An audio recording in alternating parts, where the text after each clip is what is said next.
ஒரே நாடு ஒரே தேர்தல் என்பதை திராவிட முன்னேற்ற கழகம் ஏற்றுக்கொள்ளவில்லை, கடுமையாக எதிர்க்கிறது. அதற்கான காரணங்கள் பல உண்டு.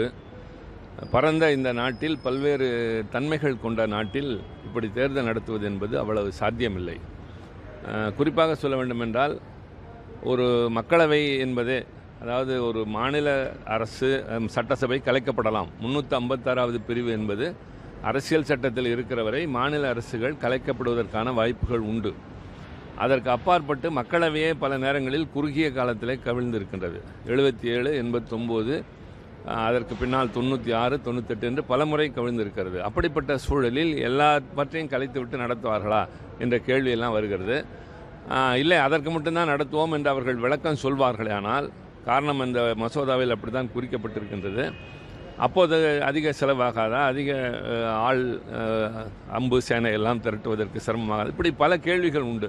அதனால் அதை நாங்கள் ஏற்றுக்கொள்ளவில்லை. அதுபோல் இந்த வக்ஃப் மசோதா அது வருகிறது. அதை நாடாளுமன்ற கூட்டுக்குழுவில் திராவிட முன்னேற்ற கழகம் உள்ளிட்ட எதிர்க்கட்சிகள் கடுமையாக எதிர்த்திருக்கின்றன. எதிர்க்கட்சிகள் கொடுத்த எந்த திருத்தத்தையும் ஏற்றுக்கொள்ளவில்லை.